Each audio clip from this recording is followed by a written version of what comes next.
In this video, I will show you how to fix Reddit Error F9C347. So if you're encountering this error, what you can do is simply click and hold on to the Reddit icon, then click on More Features, then go to App Info. From here, click on this Force Stop, then confirm it. The next thing that you have to do is click on the Storage Uses. Here you will find Clear Cache, click on it.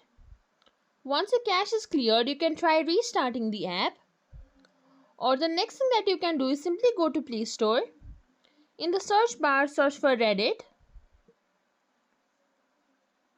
From here, check if there is any update available. If there is, then simply update your app. If the app is already up to date, what you can do is simply click and hold on to this Reddit icon. Then click on Uninstall.